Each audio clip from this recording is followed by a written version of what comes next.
नमस्कार, बहुत स्वागत है आपका एस्ट्रो एक्सपी में।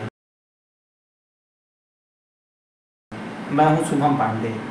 मैं आज आपको बताऊंगा कि गुरु और राहु की युक्ति से बनने वाले गुरु चंडाल योग के बारे में। मैं आपको बताऊंगा कि कैसे वैवाहिक जीवन में गुरु चंडाल योग बहुत ही नकारात्मक साबित होता है। इसके साथ ही यदि आपका कोई प्रश्न है और आप पूछना चाहते हैं मुझसे, तो आप अपना बर्थ डिटेल और अपना प्रश्न कमेंट बॉक्स में छोड़ दें। मैं आपको अगली वीडियो में निश्चित ही आपकी किसी एक लकी विजेता के प्रश्नों का उत्तर दूंगा। ये मेरा आपसे वादा है। चलिए तो हम बात करते हैं गुरु चंडाल योग के बारे में। देखिए, जब देवगुरु बृहस्पति और राहु की युक्ति बनती है तो गुरु चंडाल योग का निर्माण होता है। यह योग ज्योतिष शास्त्र के अनुसार सबसे नकारात्मक योगों में से एक है। इसे सबसे नकारात्मक योग इसलिए कहते हैं क्योंकि देवगुरु बृहस्पति जब राहु के साथ युक्ति करते हैं तो जो गुरु चंडाल योग का निर्माण होता है वह कुंडली के अन्य सभी शुभ ग्रहों की प्रभाव को कम कर देता है और नकारात्मक प्रभावों की वृद्धि कर देता है। इसीलिए ज्योतिष शास्त्र में गुरु चंडाल योग को सबसे ज़्यादा नकारात्मक योग माना गया है। अब आप जानना चाहते हैं कि वैवाहिक जीवन पे इसका क्या प्रभाव होता है। देखिए, जब गुरु चंडाल योग कुंडली में बनता है, यदि ये लग्न में, त्रिकोण में या सप्तम भाव, जो पहला भाव ऊपर का लग्न का होता है, ठीक उसके नीचे का भाव सप्तम भाव होता है।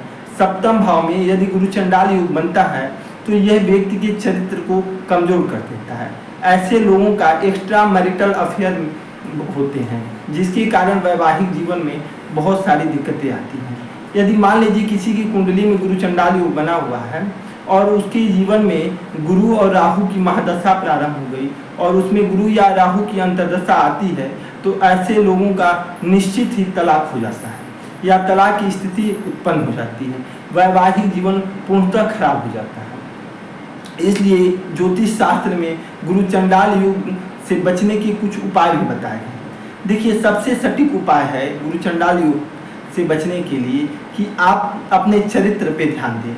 इसका सिर्फ वैवाहिक जीवन पे ही नुकसान नहीं है, इसका एक अलग नुकसान ये भी है कि ये व्यक्ति के किसी भी कार्य में प्रोग्रेस में बाधक सिद्ध होता है।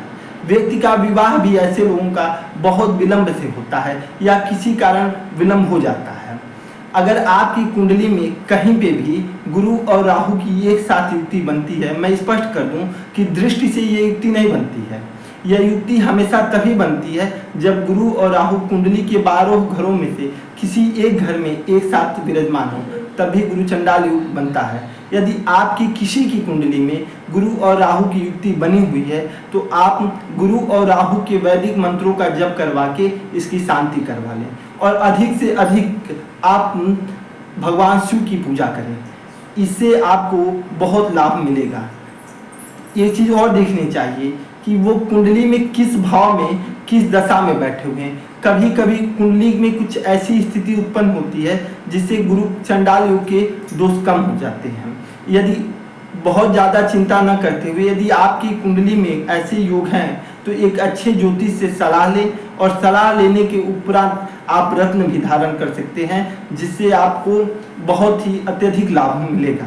इसी के साथ हम आपसे लेते हैं विदा और अगली वीडियो में मैं अपने वादे के मुताबिक आप में से किसी एक लकी विजेता के प्रश्न का उत्तर इसी वीडियो में दूंगा। धन्यवाद, नमस्कार, जय हिंद।